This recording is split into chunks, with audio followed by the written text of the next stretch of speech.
આર્થિક ગુનાખોરીમાં અવ્વલ નંબરનું 6,000 કરોડના કૌભાંડી બીજેજ સોલ્યુશનના ભૂપેન્દ્રસિંહ ઝાલા અને તેમની ભાજપા સાથેની સાંઠગાંઠના સતત એવી વાત કરે કે એમના જાહેર જીવનમાં આવે એટલે ફોટા હોઈ શકે, પ્રદેશ અધ્યક્ષ સાથેના એમના ફોટા બની શકે, હોઈ શકે, ભરોસાની ભાજપ સરકારના સભ્ય તરીકેના હોઈ શકે, કેન્દ્રીય ગૃહમંત્રી અમિતભાઈ શાહ અને એમની સાથેની અંગત મિટિંગ હોય આખી, એમાં અગત્યના વ્યક્તિ તરીકે ઉપસ્થિત હોઈ શકે, રાજ્યના મુખ્યમંત્રીશ્રી સાથે હોઈ શકે.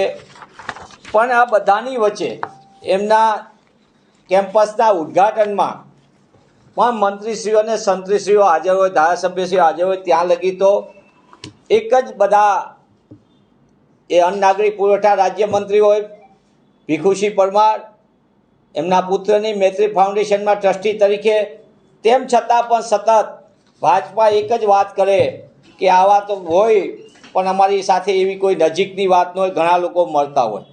પણ આ બધાથી સિરમોર 6,000 કરોડના બીજેજ સોલ્યુશનના જેને CID ક્રાઇમે અત્યારે જે આંકડો જાહેર કર્યો છે સત્તાવાર રીતે 6,000 કરોડ આસપાસના કૌભાંડમાં, આ કૌભાંડનો આંકડો આગળ વધી શકે છે. પણ ભૂપેન્દ્રસિંહ પરબતસિંહ ઝાલાએ ધામરી તાલુકો વડાલી ભારતીય જનતા પાર્ટીને 2023માં સત્તાવાર રીતે પાર્ટીના ફંડ આપે છે. ફરી હું કહું છું કે એમને 21/3/2023ના રોજ પહેલાં 99,999 રૂપિયા આપે છે. ફરી એ જ ભૂપેન્દ્રસિંહ પરબતસિંહ ઝાલા બીજા 99,999 આપે છે.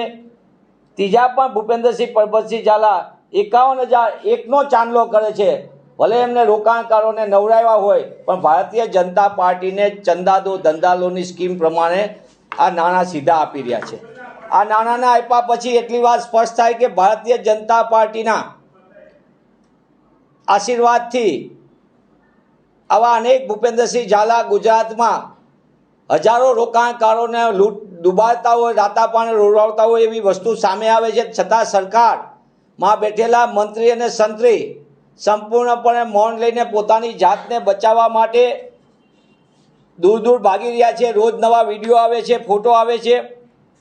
અને મંત્રી જે છે અન્ન નાગરિક પુરવઠા રાજ્યમંત્રી, એ તો એવું કહે છે કે અમને તો બોલવાની પણ મનાઈ કરવામાં આવી છે. ऐसे ही अन्य खबरों के लिए चैनल को सब्सक्राइब कीजिए। खबरों का नोटिफिकेशन पाने के लिए बेल आइकॉन को जरूर दबाएं।